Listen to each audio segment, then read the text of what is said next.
अध्यात्म विज्ञान कोई धर्म या संप्रदाय नहीं है, ये स्पिरिचुअल साइंस है जो कुदरत के कानून पर आधारित है। ये विज्ञान पूरे ब्रह्मांड के सभी रहस्यों को उजागर करता है और जीवन के सभी पहलुओं को समझने के लिए एक नई दृष्टि देता है।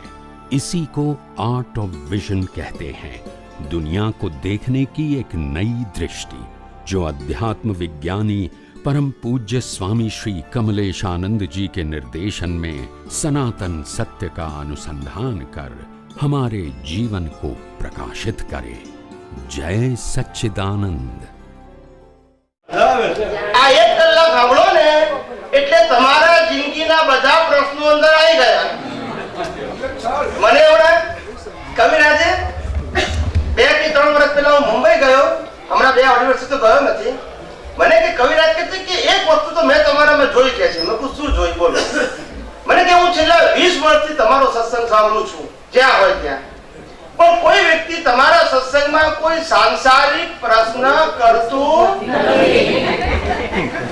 હું નથી કહેતો તમે ના પૂછો, કરતું જ નથી કોઈ. એનું કારણ શું? લોકો આ લેવલ એવું છે ને કે એમાં પેલા પ્રશ્નો સમય જાય છે. એને ક્વેશ્ચન નથી રહેતો, સફરિંગ રહે છે. ક્વેશ્ચન નથી રહેતો. શું નથી રહેતો? સફરિંગ રહે હિસાબ છે, પણ ક્વેશ્ચન નથી રહેતો કે આમ કેમ. કારણ કે સિદ્ધાંત સમજે એટલે આ શ્રદ્ધાના જ્ઞાનને આધારે જે પ્રશ્નો હતા, ક્વેશ્ચન હતા, ક્વેરી હતી, કન્ફ્યુઝન હતું, એ નીકળી ગયું સિદ્ધાંતથી. આ બધું શ્રદ્ધાથી ઊભું હતું. શું ઊભું હતું? જગત ચાલે છે શ્રદ્ધાથી, જગત સમાપ્ત થાય છે સિદ્ધાંતથી. ચાલે છે અને સમાપ્ત થાય છે સિદ્ધાંત. સિદ્ધાંત જાણો તો જગત સમાપ્ત થશે, પણ કોનું? તમારું, બહારનું નહીં. સમજાય છે?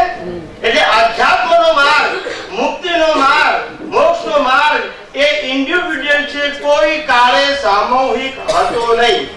શું કીધું? સામૂહિક હતો નહીં. મુક્તિનો માર્ગ સામૂહિક ના હોય, સામૂહિક માર્ગ જનરલ હોય. શું છે? એમાંથી આપણે વિજ્ઞાન ખોલી લેવાનું, આપણું સોલ્યુશન, આપણું સમાધાન ખોલી લેવાનું અને આપણે એનો ઉપયોગ કરવાનો, આપણે અનુભવ કરવાનો, એ આપણો સબ્જેક્ટ છે. ઇન્ડિવિડ્યુઅલ કેવો? એક ભાઈ તો હસબન્ડ વાઈફ બે દાદા ભગવાન પાસે આવ્યા વર્ષો પહેલા અને લાંબુ લિસ્ટ લઈને આવ્યા 4 પાનાનું. મારી વાઈફ આવું કરે છે, આવું કરે છે, આવું કરે છે, આવું કરે છે. દાદાએ આમ પ્રશ્ન વાંચ્યું, કાગળ બધા વાંચ્યા, એક ફેરવી વાંચ્યા. શું કીધું? આપણને લાગે બહુ અગત્યની વસ્તુ હશે, આમ ઇન્ટરેસ્ટ સાથે વાંચ્યું. પણ દાદાનું જે વિઝન શું, આ સમજવાનું છે. Why we tell him as a scientist, કારણ કે એમનું વિઝન સાયન્સમાં હતું, એમનું વિઝન થિયરીમાં નહોતું. તમે શું કરો છો, શું નથી કરતા, એમાં હતું જ નહીં એમનું વિઝન. નેવર, ક્યારે નહોતું. માટે બિયોન્ડ સ્ટેટસમાં રહી શક્યા ને બિયોન્ડ સ્ટેટસમાં રહીને આપણને એ દ્રષ્ટિ આપી શક્યા. ને આપણે એમાં ઇન્વોલ્વ છે એટલે આપણી દ્રષ્ટિ હોય પણ કેવી હોય? રિલેટિવ ટ્રુથ હોય. કેવું હોય? એટલે પેલા મહિના બધા પ્રશ્નો વાંચ્યા પછી દાદાએ બહુ સુંદર જવાબ આપ્યો.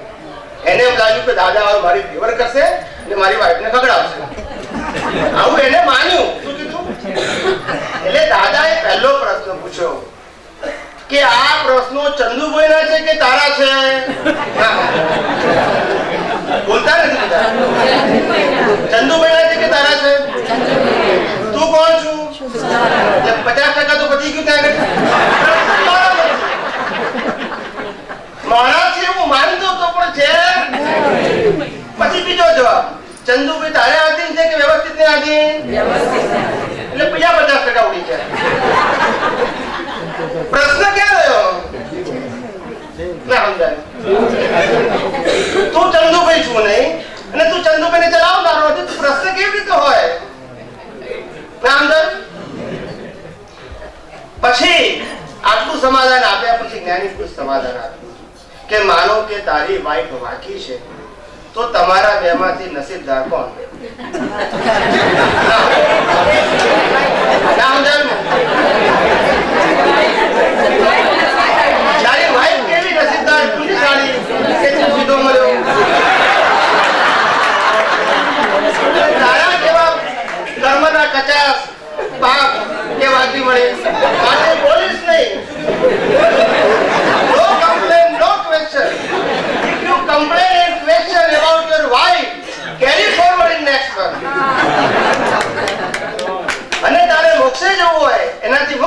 હોય no complain no question accept as it is. હવે એવું કીધું આ ખોટો છે આ ખોટું જેવું કીધું.